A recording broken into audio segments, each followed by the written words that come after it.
Hello everybody, welcome back to another video, and in this video I'm going to show you how to open the secret room in the ancient city. And so if you like Minecraft videos like this one, then please make sure you leave a like and subscribe to the channel for more Minecraft 1.90 videos, Minecraft tutorials and other Minecraft videos. And so not too long ago, the ancient city structure was added to Minecraft in snapshot 22W13A. If you want to know what else was added in that snapshot, I will leave a link to a video where I explain all of that in the top right of your screen. And of course, since this is still a snapshot, things will still change in the future. And so if the technique I will be showing you in this video changes in the future, I'll leave a pinned comment down below to let you know. But this ancient city has a secret. Of course, there are lots of different structures in this ancient city that have different kinds of loot and different chests. But there is one room that is actually a hidden room, and it requires the player to do something specific to open it. Of course, you can just break in,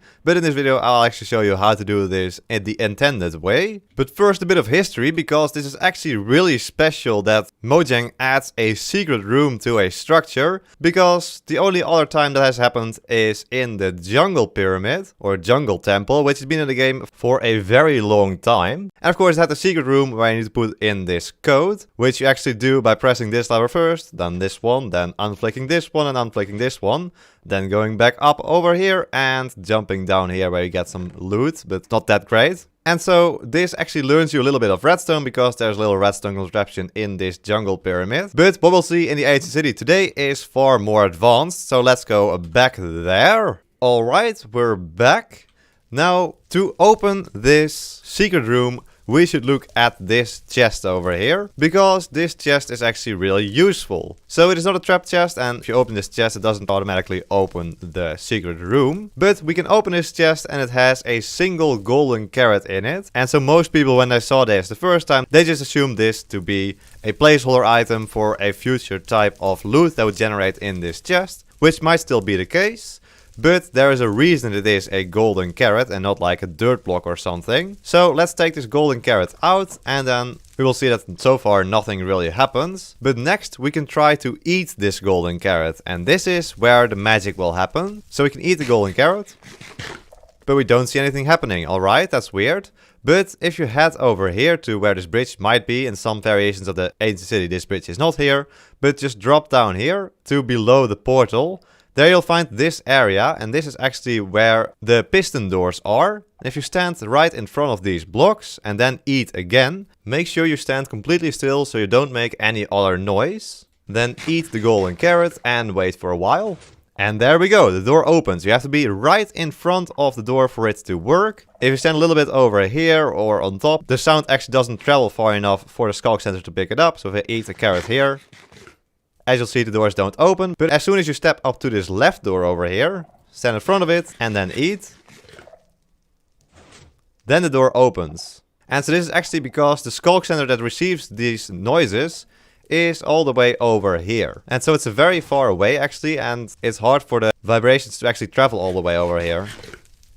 But here we can see that when you activate it by eating, and this actually works with any item, you can just eat any item whatsoever, doesn't matter. It will give off the same signal strength here to the sculk sensor. And so apart from eating, there are a couple more actions that give off the same signal strength to the sculk sensor. Like interacting with an entity, this means for example giving a golden apple to a zombie villager, or healing or feeding any type of mob. Furthermore, you can also make a projectile land or hit something. So if you throw a snowball at a mob or hit a mob with an arrow, this will also give out the same signal strength to the sculk sensor. And finally, the same thing is also achieved by an entity taking damage. And once the sculk sensor has received this vibration, it will open up these pistons, and it does this with this redstone right over here. So what happens here is that there is a sculk sensor that is detecting any kind of vibration, and it's going into this comparator over here. And this comparator is actually being blocked by a furnace which has a wooden shovel and 24 deepslate in it. And this means that it will only give out a redstone signal once the signal strength of the sculk sensor is higher than that of this furnace. And so that only happens when you, for example, eat or place down the block, for example. And then it will give out a redstone signal all the way over to here. But only when you eat or interact with a mob or when a projectile lands, or when an entity is damaged, you will give out a signal strength of 8 from the sculk sensor. And these blocks in the furnace are such that when you eat, we will see that the redstone activates here. And we'll see how that works. So, because the redstone signal strength is 8, only this first piece of redstone gets activated because of the amount of items in this furnace, and not the second one. And so if only the first piece of redstone is activated, this means that this redstone torch turns off, but this redstone comparator doesn't turn on.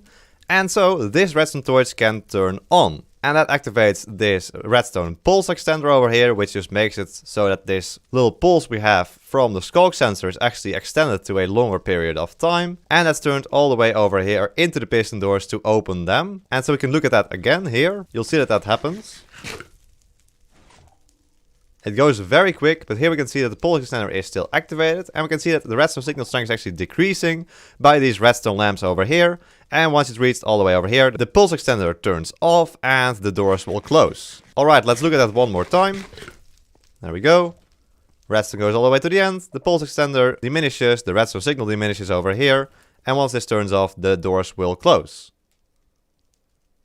There we go. Beautiful redstone. And then as for this secret room itself, there are many different redstone contraptions in this room. So the first one is over here. It is actually a lectern, then a comparator and a redstone lamp. And of course, if you put a book and quill on a lectern, it will activate the comparator and then activate the redstone lamp. There is another contraption right over here with a target block, a piston, a redstone block and a redstone lamp that's here covered in sculk. And so here we'll see that if we activate the target block by shooting it with a projectile, it activates the piston, pushing the redstone block into the redstone lamp, activating it. And then there is another room over here, which actually shows off another redstone mechanic. So here we see that a redstone block is actually powering some redstone, and this is actually pretty cool loot. Of course, a full redstone block is pretty nice. And all these redstone components are nice. This is a nice reason to go over to an ancient city and looting this. But here we can see that it shows us that redstone can pass through solid blocks like this cobbled deepslate and move over to a redstone lamp. And over here we see that the redstone signal does not get passed through a non-solid block like glass. So the redstone signal stops here and doesn't pass through. And so of course all of this seems like a big Minecraft tutorial, Minecraft redstone tutorial. But that would not be very logical because this is not the place a Minecraft player would be when they're just starting out playing and learning about redstone. So there's probably some deeper lore reason behind this secret room. There's also these other true rooms which have some deepslate brick walls like this and some deepslate tiles as well. And then there's another room like that over here with a couple of stairs going down on this side, a couple of stairs going down on this side, and then even more deepslate tiles and deepslate brick walls. And you can also see those over here.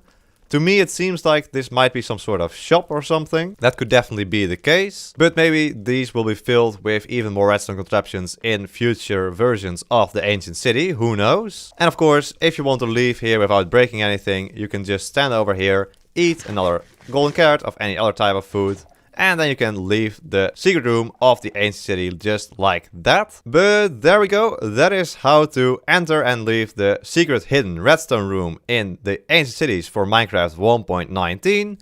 I hope you enjoyed the video, and if you did, then please make sure you leave a like and subscribe to the channel for more Minecraft tutorials and other Minecraft videos. I want to thank my tier 3 members, the Smikkelaar and March. Thank you so much for becoming tier 3 members. If you also become a member, click the blue join button below the video to check out the different tiers. But there we go. I hope you all enjoyed the upsell in the next one. So until then, bye bye.